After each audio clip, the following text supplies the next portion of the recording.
have another chance to make it right with me. If I didn't go searching, you would have died with this secret. Nobody would have knew about me. One thing she always used to tell me, she goes, no matter how many times we fight, you're never going to get rid of me. I'm always going to be your mother. And I used to tell her, well, then act like a mother. Me and my siblings, we lived different lives, how we were raised. Completely different lives.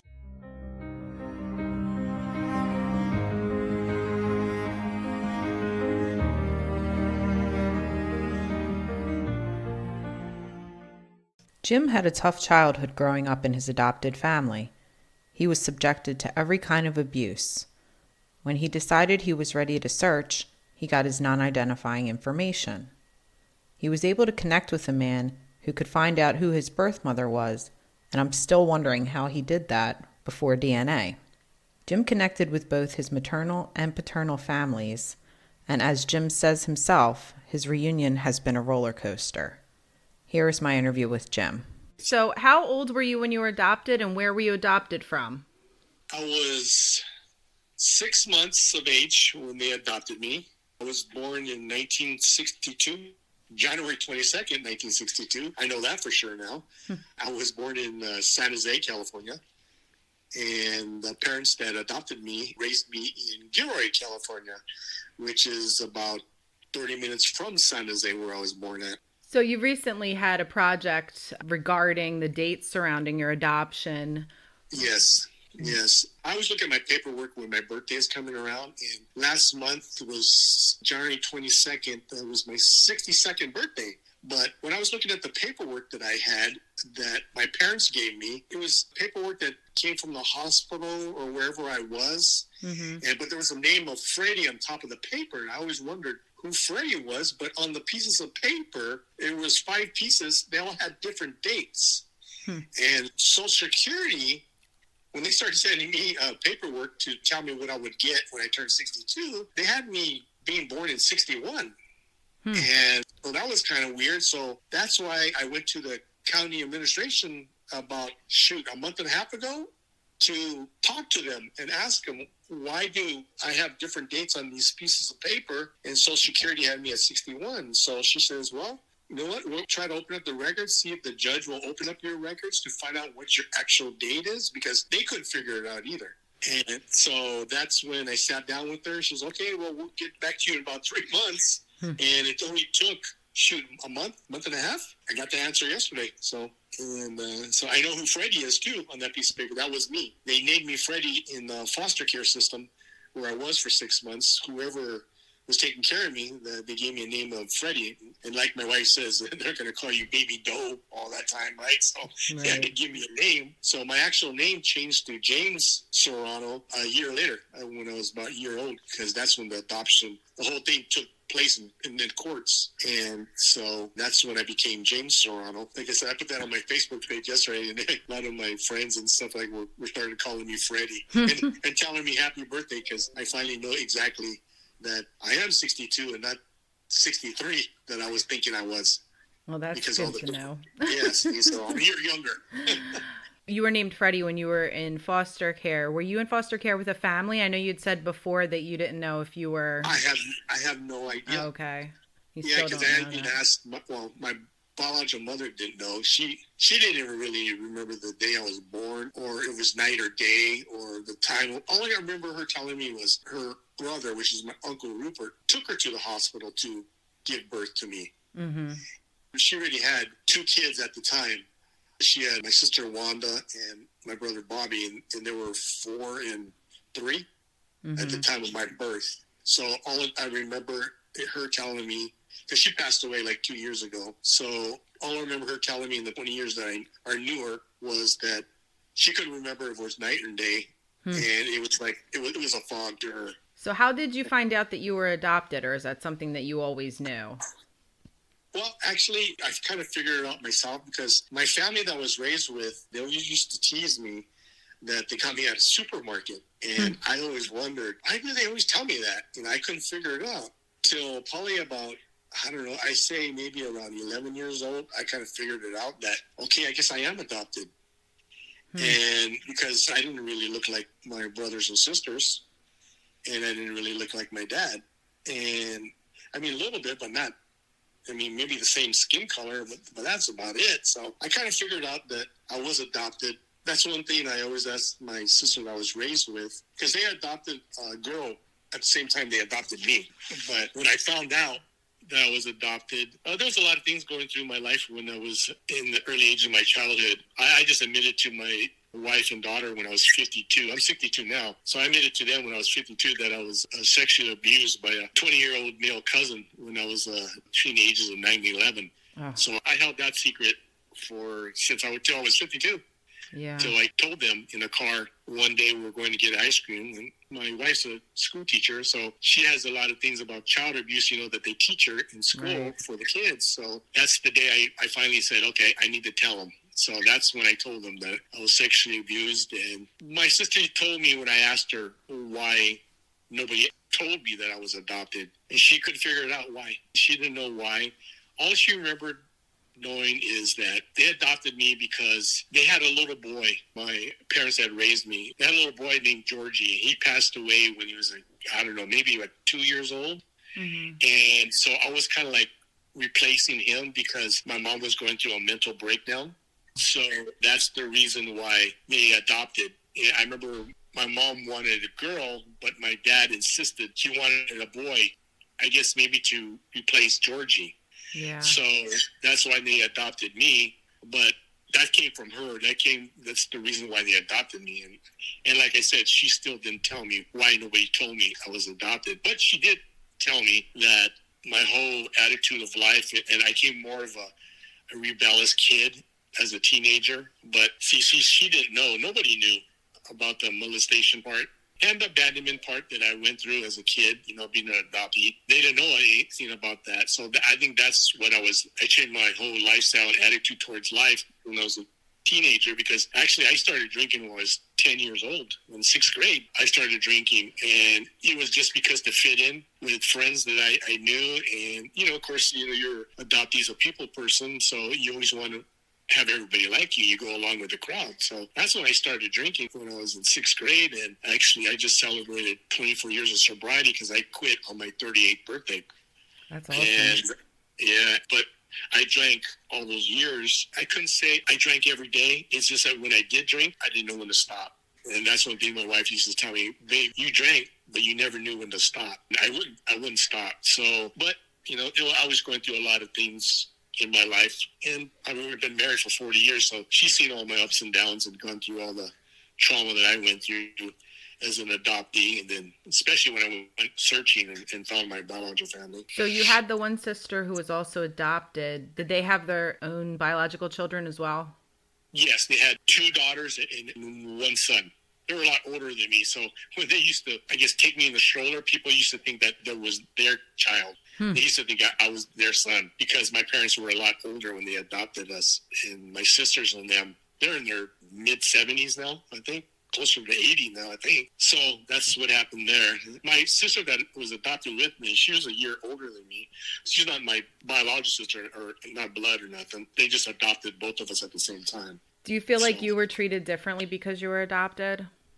Personally, yeah, because the only reason I was treated differently is, I kind of don't blame my dad, because maybe my dad, that's how he was raised, but I never got no affection. I never was told those 3 words that everyone loves to hear, I love you. I never heard that. The first time I ever heard I love you was from my mom, and that was when I was 37 years old, when I told him I was going to go start searching for my biological family. So maybe it kind of scared her, and thinking I was trying to replace them, but I was just trying to, find out who I was. And my dad, he never even told me he loved me, and we both worked at the same company for 30 years, and we both retired at the same company, but he still never really was the type of dad that was affectionate. I still remember the day that my dad retired at his retirement party, and I gave him a hug. And I told him, I love you, Dad. And he just pushed me away, and I always remember that. He just pushed me away and says, oh, just get away from me. And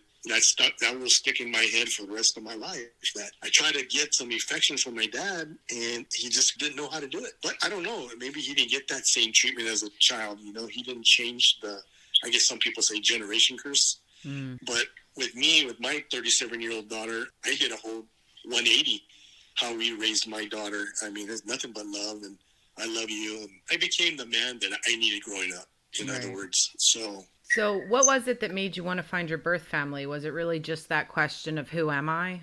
Yes, who am I? And my daughter was 16, and you go to the doctor and you don't know your family history, and I didn't want my daughter growing up like that. So one day I was watching TV and there was a program. I don't know what talk show it was. It might have been Oprah, I don't know, but the show was talking about people trying to find their biological families. So they introduced how you do that, and they talked about non-identity information you could get, right? So that's the first thing I said. I told my wife, and goes, hey, I think I'm ready. She goes, you ready to go look? And goes, yeah, I think I am. And I watched this program. They said, yeah, you could go to the county where you're adopted from, and you could go ask for your non-identity information. They'll give it to you. And I said, oh, shoot, okay. But, of course, the hardest thing I had to do was I had to go talk to my parents and tell them if they had any paperwork, because I was going to start a search. And, of course, my mom was upset that I was going to go look, and my dad just looked at me and says, are you ready to find out what's out there? And I go, I don't know, Dad. I just need to know who I am. And I always remember my dad saying, you're a Serrano. That's who you are. And I told him, I goes, well, no, Dad, I'm not a Serrano. I don't have the Serrano blood in me. And he says, okay, well, here's the paperwork. That's the paperwork that had Freddie on there. That's all they had. So they gave that to me. Oh, and my adoption paper when I actually got adopted to date. And so I started my search. I started my search at 36 and a half, 37. That's when I started searching. So, with that limited information, how did you find your birth family? Okay, I'll make this fast. So I went to the county records and asked for my non-identifying information. And she said, well, okay, well, it'll take about 3-4 months to get to you. Maybe 6 months. And goes, oh, okay. So I got kind of discouraged on that. So maybe about a month and a half later, went to my mailbox and opened up the mailbox, and there was the county of Santa Clara. It was a letter. And I said, oh, shoot, did I get a ticket, or is this for jury duty? That's what first thing I thought. Yeah. So I opened it up, and it was my non-identity information. As a matter of fact, they sent me another copy yesterday in the mail. And what it said is that your mother was 5 feet, 89 pounds. She had 2 kids at the time of your birth. She did a little bit of business school, and she was living with your grandparents. She had a brief affair with your father that was 5'7", medium built, dark hair, dark eyes. He had a 10th grade education, and they worked full-time. And that was it. They weren't interested in marriage, so it was just like a brief affair. I consider it just a one-night stand. So once I got that, like I told you, me and my dad, we used to drive concrete ready-mix trucks. We used to deliver concrete all over the Bay Area for 30 years, right? So one day I went to a job site, and there was a gentleman there. His name was Carlos Bryant. And he's known me for like 20 years, right? And he goes, hey, Jim, what are you been up to? I goes, oh, I'm looking for my biological family. And he goes, what? He goes, yeah. He goes, you mean Joe? Joe's my dad. Joe's not your father? And he goes, no, he adopted me. He goes, oh, shoot. So what do you know? So I read I didn't have the paper with me, but I remember what they said about my biological mother. And he looked at me and he goes, wow, that sounds almost just like Marie. And I go, what are you talking about? And he goes, well, what year were you born, Jim? He goes, 62. And he goes, that sounds like Marie, this girl that I used to date. And I heard that she got pregnant and she gave her baby up for adoption. But I haven't seen her. I goes, well, do you know where she's at? He goes, no, I haven't seen her in 38 years. And he goes, wow, that's kind of weird. He goes, yeah, and I'm looking at him. And Carlos is 5'7", dark hair, brown eyes, medium built. And I looked at him and goes, whoa, this is weird. And I told him that's what the paper said about my biological father. So he looked at me and he goes, wow, sure, we might be father and son, because he knew that she got pregnant and she gave the baby up for adoption. Yeah. And it was just a one-night stand with them too. So I said, oh, okay. So back then, we didn't have cell phones. So I took off from the job site and went to this phone booth, called my wife. I goes, hey, what else does it say about my biological father on the piece of paper? And she goes, well, it says that he had a 10th grade education and then went to work full time. So I went back to the job site, and Carlos says, hey, what are you doing back here? Well, I got to ask you a question, Carlos. He goes, yeah. He goes, did you graduate high school? And he goes, no, I left school at 10th grade and went to work full time. And that's exactly what the piece of paper said. And he didn't know that. And I told him that. He goes, oh my God, I guess you might be my son. So about a week after that, I was going to work, and I went to work in the driver's room, and there's another driver. His name was Johnny, and he goes, Jim, I heard about you and Carlos. And I looked at him and goes, how do you know? He goes, well, because I used to live with Carlos's daughter, which would be your sister, and she wants to meet you. I goes, okay. So I met her and her son at a restaurant, probably about a week after that. And then I invited her to my house where I used to live to come spend the weekend with us. So I get to know her. And then me and Carlos decided to go do a blood test. So we went and did a blood test. So a blood test usually takes like 6 to 7 weeks to come in, right? So he was trying to find this Marie girl, and we were already planning holidays together. I met his wife that he was married to. He lived in Hollister, about 20 minutes from where I used to live. And 7 weeks later, he came back. It was negative. He wasn't my father. So that was a blow to the gut for me, because I had to call and tell him. And he was upset. Yeah. Of course, I was upset because I thought I found my father. Me and my wife had talked about it, and she says, don't give up, Jim. Don't give up. And I said, okay, I won't. And then one day, my wife and our neighbor across the street were talking. They were talking about their husbands. And Connie was married to Dominic. Her husband's name was Dominic. And they started talking about their husbands. And then Connie said, well, Dominic is adopted. Because he is. Well, Jim's adopted too. So my wife was telling Connie about my story. She goes, well, Dominic found his parents, but his parents had passed away already. And he goes, go have Jim go talk to Dominic. Maybe Dominic could help him out. And I said, okay. So I went to go talk to Dominic. And I knew Dominic. I played softball with him on the softball team when I first moved over to the town. We were friends, but I didn't realize he was adopted. So I went across the street and we sat down. We talked about it. And he was in this program called Adoptees Discovery Network or something like that. But he was born in Merced County, and I was born in Santa Clara County. So he told me about it. He says, you know what? There's a chapter in Santa Clara. You should go sit down in one of their meetings and they can help you out. I said, okay. So I contacted someone there, and I met at a Kaiser Hospital building and went in there with me and my wife and 6 other adoptees. And we sat down there and we talked to this gentleman, which I call my angel. His name is Neil Kiley. Sat down. I had all of the paperwork that my parents had gave me. And so that's one thing. My parents never wanted to know anything about my search. They weren't comfortable with it. So I never told them anything about my search till I found them. But so I get all the information to Neil, and he goes, okay. And it was a meeting for maybe about 2 or 3 hours. He says, okay, well, go home, and then I'm going to try and find your mother's maiden name. I'm looking at him, okay, how are you going to do that? So probably about, 2 or 3 weeks after that, he calls me and goes, hey, I got 3 names for you. Because you do? He goes, yeah, it's 3 ladies. One lives in L.A., one lives in Long Beach, and one lives in San Jose. Well, San Jose is the town where I used to work at for 30 years. And so I got all the 3 names, and I had all the 3 addresses for these 3 ladies. One day, I was delivering concrete, and I was already empty from the job site. And I looked to my left, and there was the address of the house in San Jose that he gave me. I told myself, you're not supposed to do it, but I did it anyway. I pulled over, and I knocked on the door, and asked, I said, what can I say? What can I say? I know I'll say, if they ordered any concrete.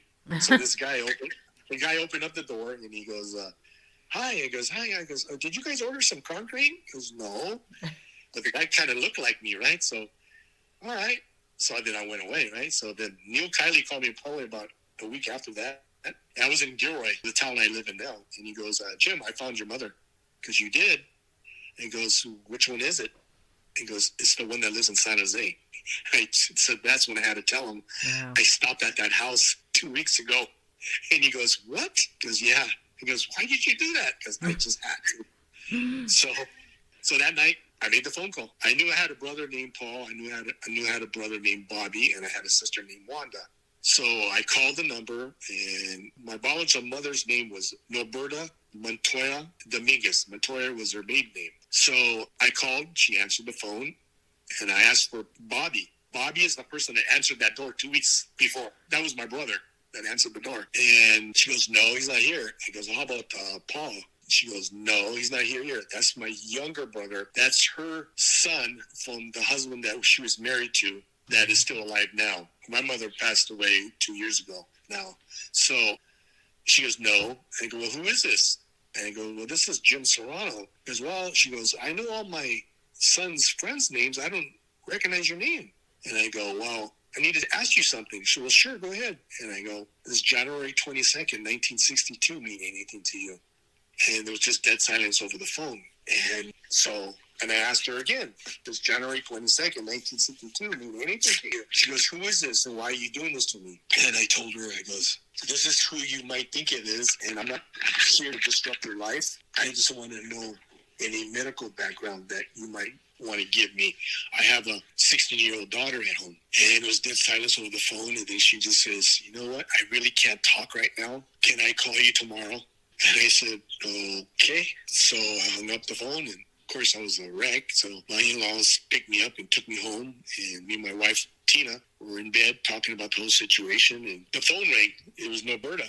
She goes, Jim, can you meet me at Valley Medical Hospital tomorrow at 10 in the morning instead of me calling you? I go, sure. This was during the week, so I just called in work and said, hey, I'm sick, whatever. And she told me what she kind of looked like and what she would be driving, and she would have like 3 little kids with her. I said, okay. So I get to the parking lot, and here she comes. And she had 3 little kids with her, and she came and she hugged me, and she cried in my arms, and she said she was sorry. And I says, okay. And me, I didn't really have any emotions. It wasn't like a Hallmark movie or anything like that. I just didn't have no emotions. She goes, well, you want to come with me to my kids' doctor appointments? I go, well, sure, I guess. So I went to her doctor appointments with these kids, right? And then she told me in the parking lot, and when we were done, she goes, I have to tell you something, Jim. I goes, yeah, what? I have to go home and tell my husband that you exist. I have to go home and tell your siblings that you exist. Nobody knows that I give you up for adoption. So she had to go home that day to go tell her husband that she had a baby and gave it up for adoption while she had Bobby and Paul, 5 and 3. So no one knew about me. Nobody knew about me. So she had to go home and tell them. So the next day, she calls me back up and goes, hey, my husband says that why should we keep you away from your siblings or anything? Come and meet your brothers, because all this that happened to you wasn't your fault. So it's okay. So I went the next day, or it was the next day or 2 days after, and met my brothers. But I didn't meet my sister because my sister was living in Montana with her husband and her family. So she had to tell everybody that I existed. And still there was all those little kids around the house, right? So I thought it was her grandkids. So that night I called her back up. We were still talking. I asked her, who are all those kids? Are those your grandkids? Are those Paul and Bobby's? Or he goes, no, Jim, I'm a foster parent. I've been a foster parent for over, I don't know. Actually, she retired at 25, 26 years being a foster parent. And there was like 500 kids came through her home. Wow. So that was kind of like a kick in the gut too for me, because so you had 2 kids, but you gave me up, but you took care of foster kids all your life, but you couldn't take care of me. See, so that was another thing I was dealing with. Plus, I was dealing with, my mom wasn't very happy that I was looking, and then my mom developed breast cancer. So that made me feel even more guilty by doing the search. Right. Did you feel comfortable around your mother and her husband and your siblings when you first met them? Did I feel comfortable? I just felt like they were strangers. Yeah. I didn't really have any emotions, really. I've known them for, 21 years now. And there's still not a bond between us. Were you optimistic when you first met them that you were going to have that kind of relationship with them? No, I was more cautious because as an adoptee, I had too much trust issues. I had a lot of trust issues of people. Yeah. I mean, like I said, the first time that I knew what love was, I'll tell you a little secret on this. I always tell this part when I always say, when it was the first time I felt love. First time I felt love was when me and my wife were dating. I think I was about 21. And I took her out to dinner. And that's the day I decided I was going to tell her that I was adopted. And as an adoptee, you've always felt people think something's wrong with you. I mean, why did they give you up?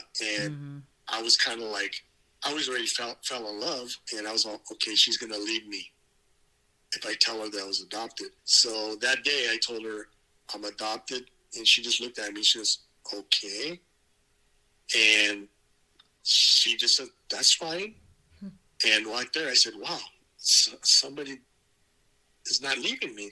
Someone's not judging me. Even though she hadn't fell in love with me yet, but still, in my way of thinking, I'm thinking, wow, somebody didn't leave me, and somebody actually accepted me for who I am. So that's the first time I really felt what love was all about. So that's why I was very cautious around people. But even though my daughter and my wife always says, you have so many friends, Jim. Because I was always a people pleaser all my life. I've always, got along with everybody because the abandonment issues, I always wanted everybody to like me.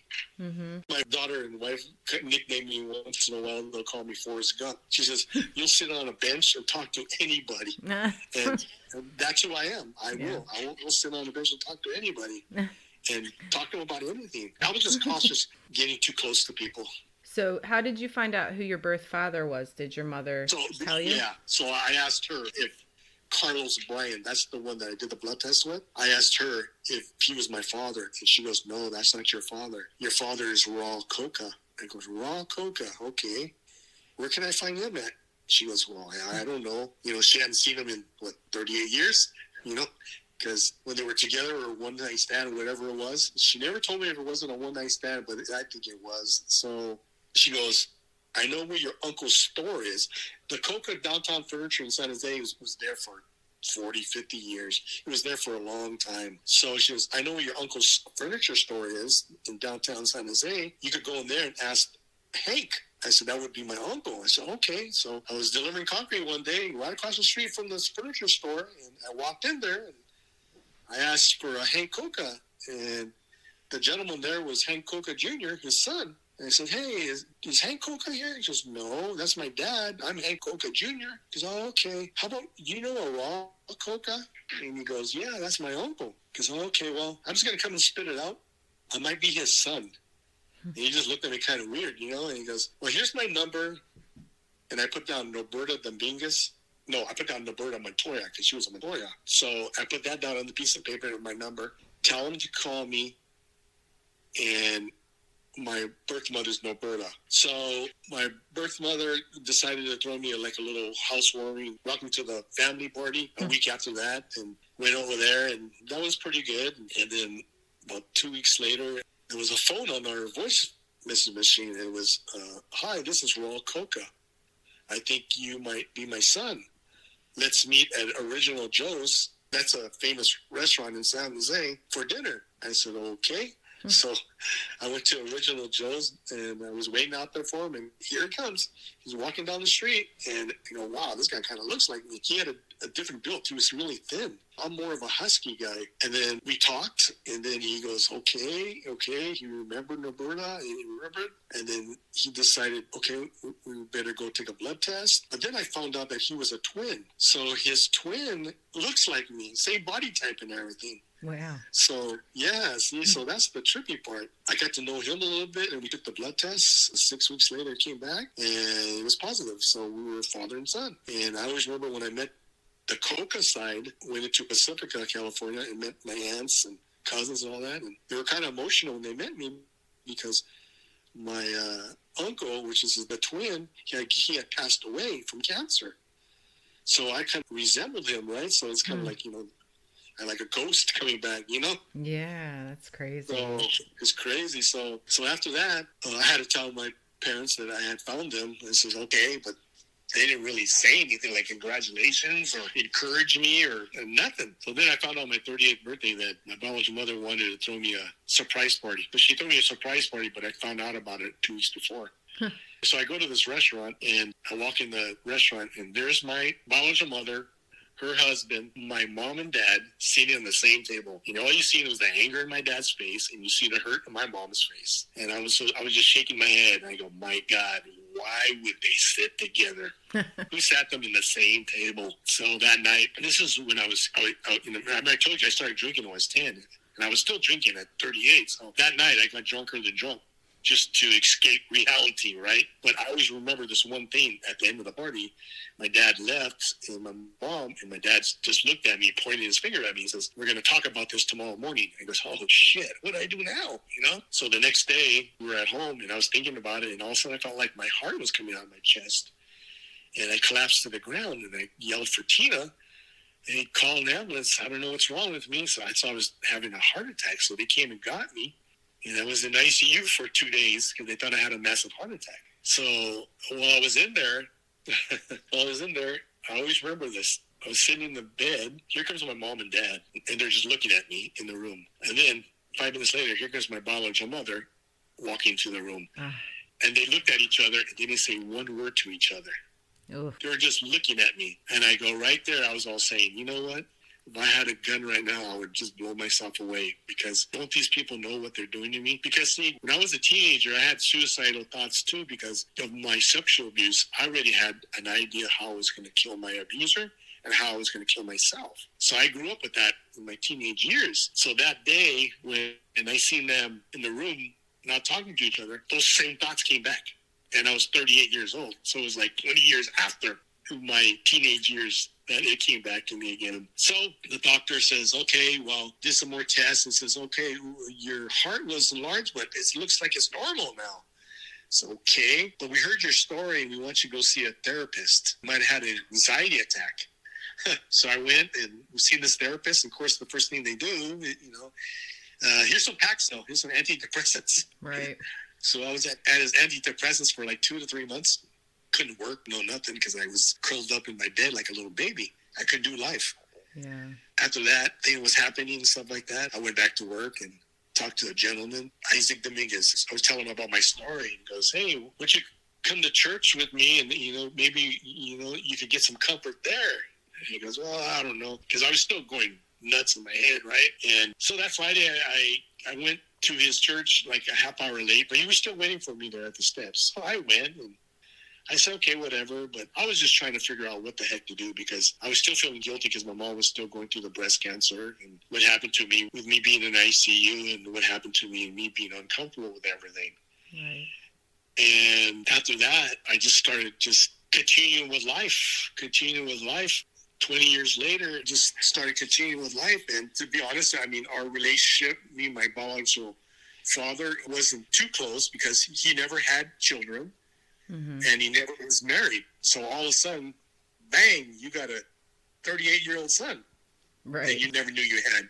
And all the kids in the family, all his brothers and sisters, all had big families, but him. He was a bachelor all his life. But he had alcohol issues too. He was in AA till the day of his death. And even my biological mother had alcohol problems, she said. So I had it on both sides. So when that happened, like I said, I just continued with life. Me and my biological mother, we kind of butted heads a lot. It was a roller coaster for 20 years because her being a foster parent and the way how sometimes I seen her treating the foster kids, and I didn't like people being yelled at and kids being yelled at, because that's what I got when I was a kid, being yelled at and being beaten. That's how I was raised. And when I seen her doing that to foster kids, we used to butt heads a lot about that. And she always thought she knew exactly how I felt. And I used to tell her all the time, how do you know how I feel? Just because you take care of foster kids isn't giving you a right to know how I feel. Just like I don't know how you feel by giving up a child for adoption. Exactly. So why would so we used to butt heads a lot about that situation. And like I said, it was a roller coaster. It was 20 years of, I would say 50-50 of a relationship of good times and bad times. A lot of times we wouldn't talk to each other. Sometimes we would get back, but it was never her coming to me to try to fix things. It was always me being the good guy and trying to talk it out. What happened? Why did we not talk? What happened?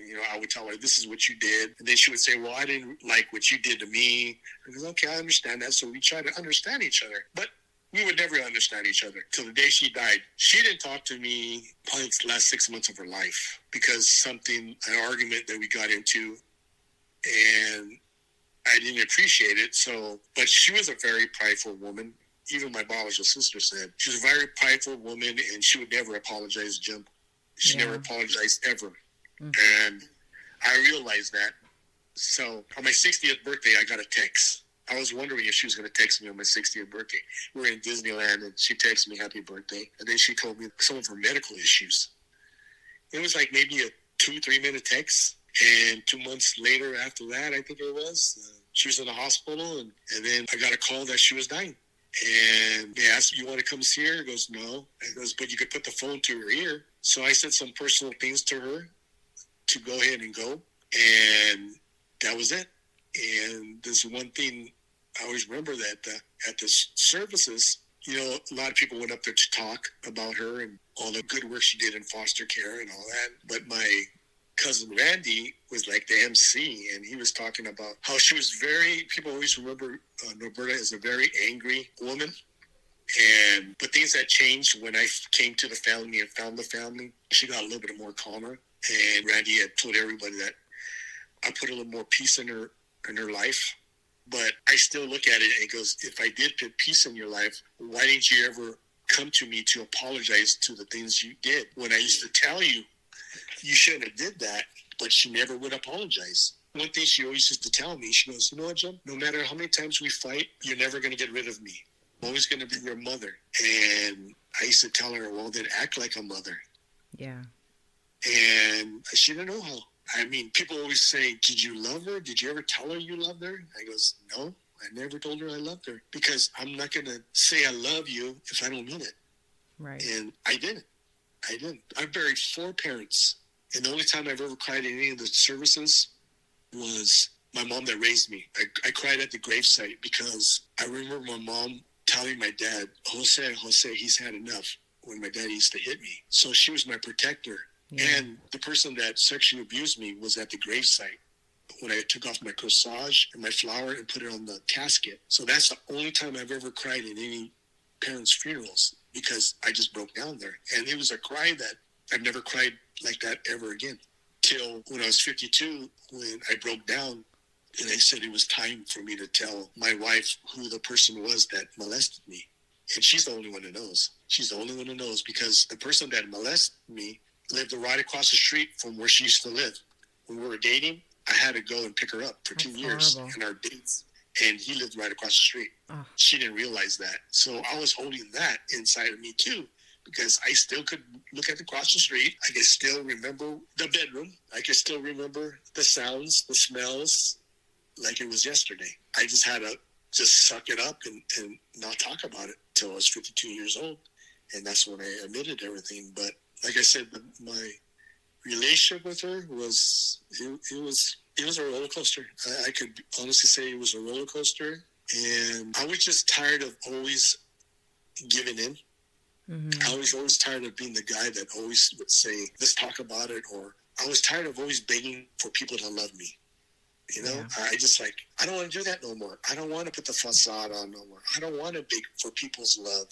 And I'm not going to do it no more. And then it was for my own mental health too, because mentally I was going nuts. Sure. Because I was all thinking, you gave me up,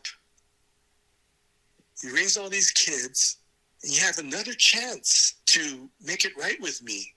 If I didn't go searching, you would have died with this secret. Nobody would have knew about me. I always used to tell her, remember, I went looking for you. You didn't come looking for me. But you put me up on a pedestal like I was a trophy at all the parties. Say, look at my son, look at my son, look at my son came back. My son came back to me. I was like, everybody used to be looking at me all the time. But I understand that too. People would look at me and, oh, look at, he looks like this. Or people used to talk about memories and stuff like that. Oh, I hated that because I didn't have no grandparents. And both my grandparents on both sides had passed away before I found the family. So I've always wanted that. I always remember that movie, Antoine Fisher, at the end of the movie. The last scene of the movie is he comes in and meets all his family. And at the dinner table was the patriarchs of the family, the grandmothers and grandfathers. And I remember in the scene that the grandmother knocks on the table to make everybody shut up. And she tells him to come. So he goes by her and she puts her hand on his cheek and she just says, welcome home. And I've dreamed about that all my life, that somebody would say, welcome home, Jim. And you know what? I could honestly say I'm still searching to get home because how things ended. But I'm trying to close this chapter of my life. But I'm also realized that everything I've gone through is to help others and to give others help and maybe some peace in their life and realize they're not alone. And especially a man talking about being sexually abused by another man as a little kid, and then the abandonment issues and not being wanted. And I mean, 10 years ago, I didn't know one adoptee. Maybe I knew one. And now I know hundreds of adoptees from all over the world. And it's because of me telling my story and me being in 2 other adoptee support groups on Zoom meetings and me knowing all these people. And there's one thing they always tell me is, we love you, Jim, because you're so transparent. When you say your story, you tell people about yourself. It goes because it's a part of my healing process. Because people always say, you get healed more by telling your story? Of course, because look at, I'm speaking to you right now. I haven't broken down. Mm-hmm. Usually when I started telling my story, I would break down all the time, crying. The past would come back. and haunt me. And now I can tell it, and I don't break down. And I'm helping others, and that's what I try to do. I mean, yeah, reunion is great, but sometimes reunions aren't a Hallmark story or a movie, There's going to be problems. And mine, like I said, it was a roller coaster. Things I found, to be honest with you, things I found out this past week, which I told you that I needed some answers before I did the interview. I got those answers, and I found out that all those years of her telling me that I was equal to all of her kids was not true. And I'm not going to go into the details of why I'm not equal. I could say it was pretty bad. It was a lot of promises and things she told me in those 20 years that was all a lie. I came to find out it was all lies this past weekend. That everything she used to tell me for the last 20 years didn't come true. And she didn't mean it. Are you still in touch with any of her children? Like, do you have relationships with any of them? Well, let me tell you something. Last time I seen my siblings was at her funeral, her services. That was 2 years ago. And I think I talked to my sister, maybe twice in 2 years, till a week before this past Thanksgiving. My cousin Randy decided to have a party at his house, invited me over. And I said, okay, because I hadn't seen the family in a couple of years. So I went over there, and my sister and brother were there. And he goes, hey, how you guys doing? I hadn't seen them in 2 years. And it's kind of like, so was it you just were trying to be nice to me where she was living because she made you? Or did you really care for me? Because if I was so important to you in your life, how come you haven't contacted me in 2 years? Why do I always, and my wife used to tell me, why don't you call them, babe? He goes, why do I always have to call? Right. Because I'm the one that got deserted. I'm the one that got abandoned. Why can't people come and love on me? I'm tired of begging people to love on me. And I just let it go. And like I said, after that, I talked to my sister. When was it? A week ago. Yeah, a week ago when I got my answer to the questions I asked her. And I just told her, I goes, well, Wanda, and now I realize that it's true. I wasn't equal, and I was the bastard of the family. And she didn't say nothing. No response to it, nothing. And I'm just saying, you know what? It's okay. I'm not holding no resentment towards you and Paul. I goes, but that's how I feel. You're not really planning on trying to have a relationship with them, just see how it goes, but it's not something that you plan to pursue at this point? No. Yeah. No, because you know what? It's kind of like if I would have heard some compassion to the answers I got from my questions, maybe I would have thought, man, maybe they do care. Yeah. But I didn't get no compassion. I didn't get no answers. No calls, no nothing. This is what happened, Jim. That's what happened, Jim. Okay. So everything that she told me all those years was a lie. And I wasn't equal to all her kids, and I was the bastard. And she didn't say nothing, so I said, okay. And I just said, okay, well, you and her husband, Roger, you guys have a good night. And I told her the reason why I wanted those questions answered, because I told her I was doing this interview. And I'm the type of guy that, I've lost family members from telling my interview. Family members that I was brought up with, just because I'm so transparent and I tell the story. People sometimes don't accept the truth. And I told her, I don't like people coming to me saying, Jim, that wasn't true, you're a liar. That's why I told her, I need these answers to my questions because I'm going to give this interview and I want to be as truthful as I can. And she understood, and she goes, okay, here's your answer. I said, okay. But I wasn't surprised. I wasn't surprised with the answer. Yeah. Because I knew how my biological mother was. And there's one thing, maybe the interview is almost done, but there's one thing that I'm always going to live by. There's a line that's tattooed on my leg to my favorite movie from Antoine Fisher. I'm still standing, I'm still strong, he says, when he goes back to his foster parent and the lady that sexually abused him. And I think I'm going to keep that slogan for the rest of my life. And it's always going to be, you didn't win, because I'm still standing and I'm still strong. Yeah. And that's going to be for the rest of my life now. You did not win. That's a great attitude to have, definitely. Yeah. That comes from conversations from my wife, because she's been with me for 40 years and she sees all my ups and downs. And she knows what I've gone through. And I can't let the past control me anymore. People always ask me, why do you like telling your story all the time, Jim? Doesn't it bring back so many bad memories? He goes, well, you know what? Sure it does, but I'm not as bad as I used to when I used to tell my story. And I expect that from people that don't understand about abandonment issues, sexual abuse. I understand that why people say that to me. Mm-hmm. You'll never understand. Like, I'll never understand whatever situation you're going through. I mean, I could talk to you about being an alcoholic. I could talk to you about being sexually molested, by abandonment, and by searching for the unknown. I've been doing it all my life. Yeah. Do you have any relationships with anyone in your adoptive family still? Did any of them survive? Oh, you mean the family that I was raised with? Yes. My relationship with them kind of disappeared in the last, I say, 10 years. The only one I really talk to now is my sister, Barbara. But Barbara, we have that bond because we're both adopted. Right. And I think that's the main reason.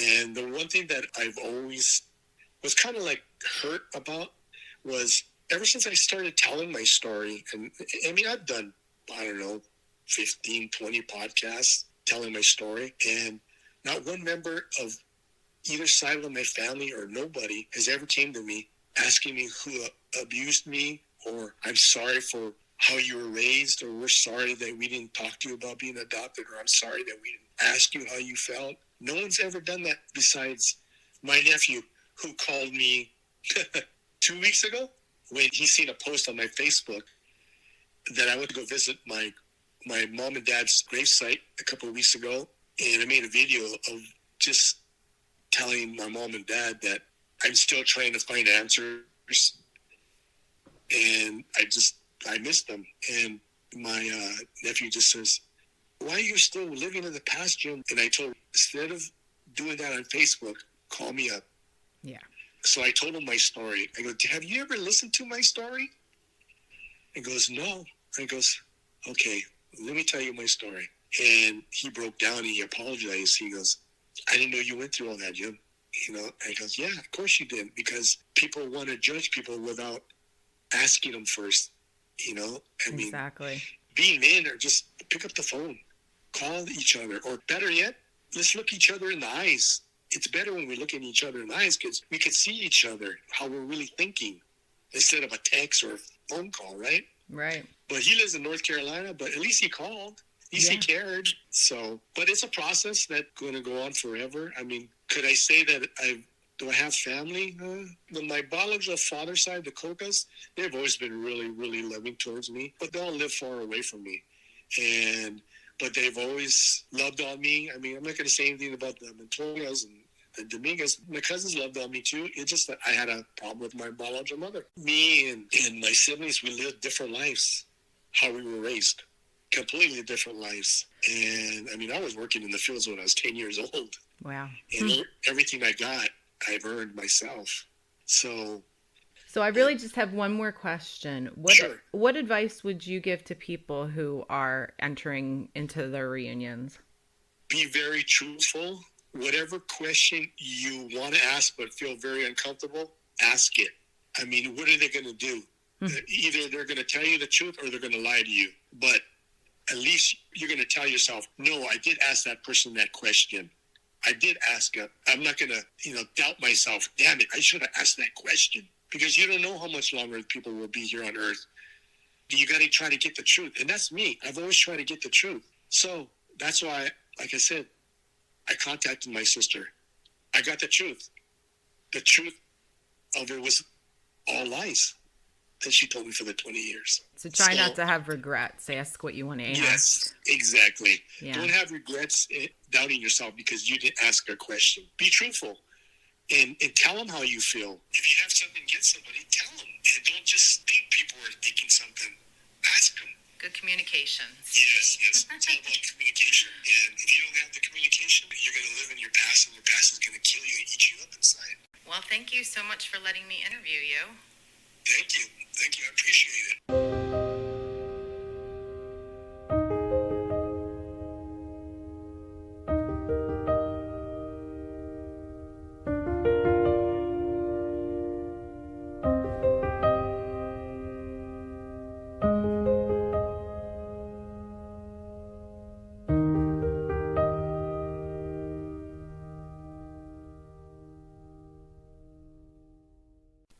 If you have experienced an adoption reunion and would like to speak about it, please contact me at whathappensafterpodcast@gmail.com. Also, check out the show's Instagram to see pictures of my guests. Listen next time to find out what happens after. Thanks for listening.